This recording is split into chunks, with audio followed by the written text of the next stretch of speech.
స్వాగతం. ఇచ్చిన హామీలు నెరవేర్చని సీఎం చంద్రబాబు తీరుపై వైఎస్ఆర్సీపీ శ్రేణులు ప్లకార్డులతో నిరసన. టీడీపీ పార్టీ వ్యవస్థాపకుడు ఎన్టీ రామారావును వెన్నుపోటు పొడిచి రాజకీయాల్లో అధికారంలోకి వచ్చిన సీఎం చంద్రబాబు నాయుడు ఎన్నికల్లో ప్రజలకు మాట ఇచ్చిన హామీలు నెరవేర్చకపోవడంతో ఆయన తీరుపై సత్యవేడు పట్టణంలో వైఎస్ఆర్ విగ్రహం వద్ద రాష్ట్ర సంయుక్త కార్యదర్శి ఏవిఎం బాలాజీ రెడ్డి, మండల కన్వీనర్ సుశీల్ కుమార్ రెడ్డిల ఆధ్వర్యంలో ప్రభుత్వానికి వ్యతిరేకంగా ప్లకార్డ్స్ చేతపట్టి వైఎస్ఆర్సీపీ నాయకులు, కార్యకర్తలు నిరసనలు తెలిపారు.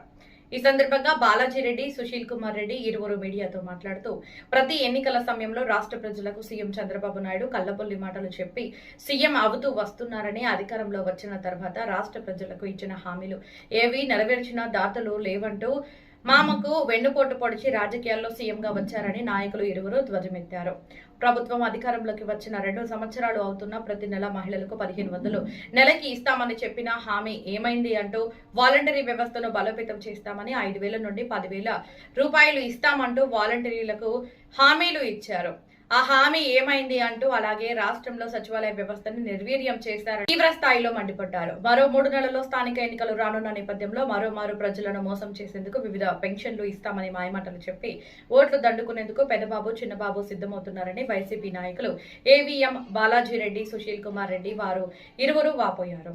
ఈ కార్యక్రమంలో వైఎస్ఆర్సీపీ నాయకులు బెల్ట్ రమేష్, ఎంపీ రవి, మస్తానీ బేగం, కృష్ణయ్య, మహేష్, మణి, పళని, రాహుల్, ఇస్మాయిల్, ఆనంద్, సుధాకర్, భాస్కర్, బాలాజీ, లెక్చరర్ పళని, వెంకటేష్, జానకి, రామ్రెడ్డి, పురుషోత్తం రెడ్డి, ఆనంద్ రెడ్డి, పునీత్ కుమార్ రెడ్డి, కొండస్వామి, బాలాజీ, శేఖర్, రామన్న తదితరులు పాల్గొన్నారు.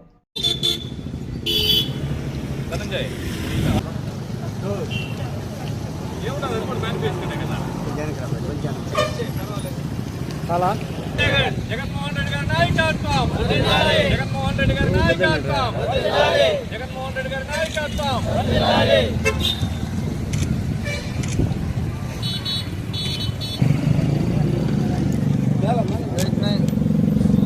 ఈరోజు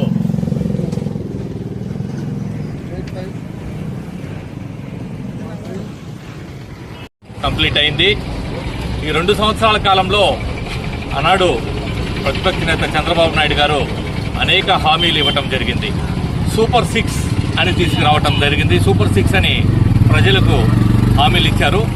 ఈ 2 సంవత్సరాల కాలంలో తీసుకుంటే ఆ సూపర్ 6లో ఎన్ని కంప్లీట్ చేశారు, ఇంకా ఎన్ని స్టార్ట్ చేయలేదు. 20 లక్షల మంది యువతకి ఉద్యోగాలు ఇస్తామన్నారు. దాదాపు ప్రతి నిరుద్యోగికి 3,000 రూపాయలు నిరుద్యోగ భృతి కల్పిస్తామన్నారు. కానీ ఇంతవరకు ఈ 24 నెలల కాలంలో ఒక్క నిరుద్యోగికి కూడా ఆ పథకం స్టార్ట్ చేయలే. మరి అదేవిధంగా మహిళలకు 1,500 రూపాయలు 15 సంవత్సరాల నుంచి 50 సంవత్సరాలు కంప్లీట్ అయ్యే మహిళలకి 1,500 రూపాయలు నెలకి ఇస్తామన్నారు. ఆ పథకాన్ని ఇంతవరకు 2 సంవత్సరాలు అవుతా ఉన్నా కూడా మహిళలకి ఆ పథకం ఇవ్వలేదు. అదే గత ప్రభుత్వంలో జగన్మోహన్ రెడ్డి గారు వైఎస్ఆర్సీపీ అధికారంలో ఉండేటప్పుడు ప్రతి మహిళకు 18,000 రూపాయలు సంవత్సరానికి ఇవ్వడం జరిగింది. ఎస్సీ, బీసీ, మైనారిటీ, ఎస్టీ మహిళలకు, ఓసీలకు 15,000 ఇవ్వడం జరిగింది. అంటే ఆయన 5 సంవత్సరాలు ఇచ్చిన హామీని అమలు చేయడం జరిగింది. ఈ రోజు ఇచ్చిన జరుగుతున్న పథకాన్ని కూడా 2 సంవత్సరాలు అవుతా ఉన్నా కూడా తెలుగుదేశం ప్రభుత్వం అధికారంలోకి వచ్చి దాన్ని స్టార్ట్ చేయలేదు. మరియు సిలిండర్లు, గ్యాస్ సిలిండర్లు ఇస్తామన్నారు. దాన్ని, ఆ పథకాన్ని కూడా అటకెక్కించడం జరిగింది. ఈ విధంగా తీసుకుంటే ఇచ్చిన హామీలని పూర్తిగా యువతకి మరియు మహిళకి 1,500 కార్యక్రమం కానీ, మళ్ళీ ప్రతి స్కూల్కి వెళ్లే ప్రతి విద్యార్థికి ఇంట్లో ఎంతమంది పిల్లలు ఉంటే అంతమంది ఇస్తామన్నారు. ఆ పథకాన్ని అటకెక్కించడం జరిగింది. కాబట్టి ఇలా రైతులకి ప్రతి ఒక్కరికి 20,000 ఇస్తామంటే ఇప్పటికి ఓన్లీ 7,000 ఇవ్వటం జరిగింది. ఈ విధంగా ఇచ్చిన హామీలని, అంటే మెయిన్ హామీలు ఇవన్నీ ఏది గత ప్రభుత్వంలో అదే ప్రీతమ నేత వైఎస్ జగన్మోహన్ రెడ్డి గారు ముఖ్యమంత్రిగా ఉండేటప్పుడు మహిళలకి అమలు జరుగుతున్న కార్యక్రమాన్ని ఇప్పుడు ఈ 2 సంవత్సరాలుగా తెలుగుదేశం పార్టీ వచ్చి అధికారంలోకి వచ్చిన తర్వాత ఆపు చేయడం జరిగింది. అదేవిధంగా నిరుద్యోగ భృతి అని చెప్పి గతంలో కూడా 2014-19 మధ్యలో కూడా చెప్పడం జరిగింది. ఇప్పుడు కూడా ఈ కార్యక్రమాన్ని అమలు చేయట్లే. ఇలా ఎందుకంటే ఇదన్నీ కూడా ఒక ఎన్నికల్లో మనం ఒక హామీ ఇస్తే దాన్ని ఖచ్చితంగా అమలు చేయాల్సిన బాధ్యత ఆ ప్రభుత్వానికి, ఆ నాయకుడి మీద ఉంటుంది. గతంలో మన ముఖ్యమంత్రి ప్రీతం ముఖ్యమంత్రిగా జగన్మోహన్ రెడ్డి గారు మన నాయకుడు ఉండేటప్పుడు ఎన్ని కష్టాలు వచ్చినా, కరోనా కాలం వచ్చినా కూడా అన్ని పథకాలని పూర్తిగా చెప్పిన పథకాన్ని చెప్పినట్టు అమలు చేయడం జరిగింది. కానీ ఇప్పుడు ఉండే ప్రభుత్వం ఇచ్చిన హామీల్ని స్టార్ట్ చేయడానికి ఇంకా 2 సంవత్సరాలు అవుతున్నా కూడా ఈ నిరుద్యోగులను మోసం చేయడం జరిగింది. మరియు అదేవిధంగా మహిళల్ని మోసం చేయడం జరిగింది. రైతులకు కూడా పూర్తిగా న్యాయం చేయలేని పరిస్థితులు ఈ ప్రభుత్వం ఉంది. కాబట్టి మేము వెంటనే ఈ ప్రభుత్వాన్ని ఖండిస్తూ మీరు ఇకనైనా మేల్కొని ఇమీడియట్ గా ఈ ఇచ్చిన హామీల్ని అమలు చేయాలనేసి సందర్భంగా కోరుకుంటూ, లేకపోతే రాబోయే స్థానిక సంస్థల ఎన్నికల్లో ప్రజలు మీకు గుణపాఠం చెప్తారనేసి ఈ సందర్భంగా తెలియజేసుకుంటున్నాం. జై జగన్. పూర్తిగా సచివాలయ వ్యవస్థనే అస్తవ్యస్తం చేసిన ఘనత చంద్రబాబు నాయుడు కూడా ఈ సందర్భంగా తెలియపరుచుకుంటాం. అదేవిధంగా పెన్షన్ నేను 4,000 ఇస్తున్నానని ఈరోజు చంద్రబాబు డంబాలు మాట్లాడుతున్నాడు. కానీ పెన్షన్ ని 1,000 రూపాయలు దాన్ని 2,000 రూపాయలు చేశాడు. ఆ రోజు జగన్మోహన్ రెడ్డి 2,000ని 3,000 వరకు తీసుకొచ్చినాడు. నువ్వు ఈ రోజు 3,000 4,000 చేసింది ఒకటే తప్ప ఈ 2 సంవత్సరాల కాలంలో భర్త చనిపోయిన వాళ్ళకి కానీ, 60 సంవత్సరాలు నిండిన వాళ్ళకి కానీ, విడో పెన్షన్లు ఫిజికల్ హ్యాండిక్యాప్డ్ పెన్షన్ అర్హత ఉండే వాళ్ళకి కానీ ఇంతవరకు ఈ 2 సంవత్సరాల కాలంలో కొత్త పెన్షన్లు ఒకటి లేదు.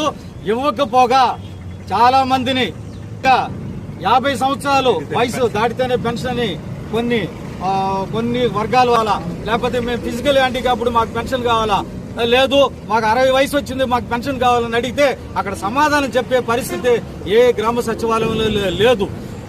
ఇంత ఘోరం కూడా అది. గ్రామ వ్యవస్థ అస్తవ్యస్తం అయిపోయింది. అక్కడ కూర్చొని చంద్రబాబు నాయుడు అమరావతిని చేస్తే ఎవరు వద్దని లేదు. కానీ గ్రామాలు బాగుపడాలి కదా, గ్రామాలు చాలా వ్యవస్థ నిర్వీర్యం అయిపోయిందని కూడా ఈ సందర్భంగా తెలియపరుస్తున్నాం. అదే ఈ పెన్షన్ ఈ స్థానిక సంస్థలు ఎలక్షన్ వస్తే గానీ నువ్వు చేయబోయేది లేదు అనేది బాగా అర్థమైపోయింది. అంతా మోసం అని చెప్పి తెలుస్తా ఉన్నది. అదేవిధంగా పీపీపీ అంటాడు, అది ఏందో ఎవరికి అర్థం కాల. పేదవాళ్ళని మొగరాలు చేస్తాంట. ఎట్ట చేస్తావు? వాళ్ళు కష్టపడి ముందుకు రావాలా. నువ్వు మౌలిక సదుపాయాలు చేస్తే వాళ్ళ ఇష్టంగా ముందుకు వస్తారు అటని చెప్పాడే గాని ఇంతవరకు ఎక్కడ గాని ఆ పీపీపీ విధానం ద్వారా ఫలాని గ్రామం ఫలాని వాళ్ళు దత్తత తీసుకున్నారు, దాన్ని డెవలప్ చేశారు అనేది ఎక్కడ గాని ఇప్పటివరకు మన ఆంధ్రప్రదేశ్ లో పెద్దగా వెలుగులోకి రాలేదు. ఇదే చంద్రబాబు నాయుడు ఎంతో వేల కోట్లు ఉండాలి అతని దగ్గర. అతను ఎక్కడైనా ఒక 10 గ్రామాలు దత్తత తీసుకొని ఆ గ్రామాలను ముందుకు తీసుకుని రావచ్చు కదా, అతను పెట్టిన విధానాన్ని జనాలకు పరిచయం చేయొచ్చు కదా అని చెప్పి ఈ సందర్భంగా చంద్రబాబు నాయుడు నిలదీస్తున్నాం. అదేవిధంగా నిరుద్యోగ భృతి ఇప్పుడు కాదు, గత ఎలక్షన్ లో కూడా నిరుద్యోగ భృతి అన్నాడు. అప్పుడు బాబు వస్తే జాబ్ వస్తుంది అటని చెప్పి అప్పుడు మోసం చేసినాడు, ఇప్పుడు మోసం చేసినాడు. 2 సంవత్సరాలు అయింది. హౌసింగ్ ఎక్కడన్నా మన నియోజకవర్గంలో నాకు తెలిసినంతవరకు ఒక ఇల్లు కూడా హౌసింగ్ కి కడగాలేసిన దక్కాలే లేదు. ఆ రోజు జగన్మోహన్ రెడ్డి 1.5 సెంటు ఎక్కడ భూమి లేకపోయినా ఎంతమంది అర్హత ఉంటే అంతమందికి ఇంటి స్థలాలు ఇచ్చినట్టు ఇండ్లు కట్టుకోమన్నారు. ఈ రోజు ఇంటి స్థలం లేదు, ఇల్లు లేదు. ఆ విధంగా చంద్రబాబు నాయుడు ప్రతి ఎలక్షన్ లో కళ్ళబొల్లి మాటలు చెప్పి ఆమారుస్తున్నాడే గాని ఏది చేయలేదు. అదేవిధంగా అతను 2024 మే జూన్ లో అధికారంలోకి వచ్చి 25 పండుగలకు ఇప్పుడు హామీ ఇచ్చినాడు. అన్ని గుంతల రోడ్లంతా నేను బాగా చేస్తాను. జగన్మోహన్ రెడ్డి ప్రభుత్వంలో ఆంధ్రప్రదేశ్ రాష్ట్రం మొత్తం గుంతలమయం అయిపోయిందని. కానీ 2025 పండుగలు పోయినాయి, 26 పండుగలు పోయినాయి. కానీ గుంతల రోడ్లు అట్నే ఉన్నాయి. జగన్మోహన్ రెడ్డి చేసిన గుంతలు చేసినాడు, దాన్ని అతను చేయలేదు, నేను చేస్తా అన్నాడు. నువ్వు ఇంతవరకు చేయలేదు, అన్ని నీ కళ్ళబొల్లి మాటలే కానీ నువ్వు చేతల్లో ఏం చేయలేవని కూడా ఈరోజు తెలియపరుచుకుంటున్నావు. రెవెన్యూ డిపార్ట్మెంట్ లో చూస్తే ఎక్కడ గానీ చిన్న పని కూడా జరగడం లేదు. రెవెన్యూ డిపార్ట్మెంట్ లో పట్టా నేల వాళ్ళ పట్టా వాళ్ళు మార్చుకోవాలన్నా కూడా 50,000 ఎకరాకి ₹1,00,000 ఇవ్వాల్సిన పరిస్థితి ఈ రోజు మనం చూస్తా ఉన్నాము. ఈ తహసీల్దార్ పోతే ఇంకో తహసీల్దార్ మరి వచ్చే తహసీల్దారులంతా కూడా చూసే పరిస్థితే కానీ రైతులకి వాళ్ళ 1B ఖాతాలో వాళ్ళ భూములు ఎక్కిన పరిస్థితిని పాపాన పోలేదు. ఈ విధంగా చంద్రబాబు నాయుడు ఇచ్చిన హామీని ఏదిని నెరవేర్చుకుంటానే ఇంకా కూడా నేను ఆంధ్రప్రదేశ్ ని అభివృద్ధి దిశలో తీసుకుపోతున్నానని కళ్ళబోలి మాటలు చెప్తున్నాడు. అతనికి ధైర్యం ఉంటే ఈరోజు స్థానిక సంస్థలు ఎన్నికలు పెట్టాలని చెప్పి కూడా ఈరోజు డిమాండ్ చేస్తున్నాం. అదేవిధంగా ఆయన పెట్టిన పథకాల్లో కూడా అమ్మ ఒడిని కాపీ కొట్టి తల్లికి వందనం అని చెప్పాడు. అంతే, అదే పెద్ద విషయం కాదు. ఆయన పెట్టిన పథకాలు ఏవి కూడా పెద్దగా ఎక్కడ రాణించలేదు. ఈరోజు గ్యాస్ చూస్తే లాస్ట్ ఇయర్ కొద్ది రిటర్న్ వచ్చిందంటున్నారు. ఈ సంవత్సరం జనవరి నుంచి ఇప్పుడు దగ్గర 5-6 నెలలు అయింది. ఈ సంవత్సరం తీసుకున్న వాళ్ళకి ఇంతవరకు అమౌంట్ కూడా పడలేదు. ఈ విధంగా అతను పెట్టిన పథకాలంతా కూడా నీరు గారిపోయినాయి. ఆ రోజు మహిళలకి మనమంతా ఇప్పుడు చెప్పుకుంటే మనం తలుచుకుంటే గొప్ప విషయం కూడా అది. వైఎస్ఆర్ ఆసరా అని చెప్పి 2019 వరకు ఉన్న అప్పులంతా సుమారు 15,000 కోట్ల అప్పుల్ని జగన్మోహన్ రెడ్డి 4 కంతుల్లో వాళ్ళ అకౌంట్లకి తిరిగి వేసిన గంధ ఒక జగన్మోహన్ రెడ్డిదే అని చెప్పి కూడా ఈ సందర్భంగా తెలియపరుచుకుంటున్నాం. ఆ విధంగా మహిళల్ని ఆ రోజు ఎంతో ఆదుకున్నాడు. ఈరోజు చూస్తే ఆరోగ్యశ్రీని కూడా ఆ రోజు పేదోళ్ళు ఆరోగ్యం చెడిపోతే కార్డు ఒకటి ఉంటే చాలు ధైర్యంగా హాస్పిటల్లో పొడుకుంటా ఉన్నారు. వాళ్ళకి ఆరోగ్యం బాగా జరుగుతుంది. ఈరోజు చూస్తే ఆరోగ్యం కూడా ఆరోగ్యశ్రీ పథకం కూడా నీరుగార్చేస్తున్నాడు. ఆయన ఏం చేస్తున్నాడంటే వాళ్ళ సీఎం రిలీఫ్ ఫండ్ అని చెప్పి వాళ్ళ కార్యకర్తలు ఎవరైనా ఆరోగ్యం బాగలేకపోతే వాళ్ళ నాయకుల ద్వారా వాళ్ళకి చేసుకున్నారు, కానీ పొదువుగా జనాలకి ఏది చేయడం లేదు. అదేవిధంగా ఈరోజు మనం చూస్తే ఫీజు రీఎంబర్స్మెంట్ కానీ పేద విద్యార్థులను ఆదుకునే దాంట్లో కానీ అదేవిధంగా బడుల్ని ఆ రోజు నాడు నేడు పెట్టి డెవలప్ చేసిన విధంగా కానీ ఏది తీసుకున్నా జగన్మోహన్ రెడ్డికి చంద్రబాబు నాయుడు సాటి రాడని చెప్పి ఈ సందర్భంగా తెలుసుకుంటూ చంద్రబాబు నాయుడు చంద్రబాబు షూరిటీ మోసం గ్యారెంటీ అనేది దీంట్లో నిరూపణ అయింది. చంద్రబాబు షూరిటీ మోసం గ్యారెంటీ అని చెప్పేది ఈ సందర్భంగా నిరూపణ అయింది అని చెప్పి ఈ మన ఆంధ్రప్రదేశ్ లో ప్రజలకి వెన్నుపోటు పొడిచి చంద్రబాబు నాయుడు 2 సంవత్సరాలైన సందర్భంగా ఈ కార్యక్రమం నిర్వహించినాము. ఇదే విధంగా ఉంటే భవిష్యత్తులో కూడా పెద్ద ఎత్తున నిరసనలు పెద్ద పోరాటాలు చేయాల్సిన పరిస్థితి ఉంటాం.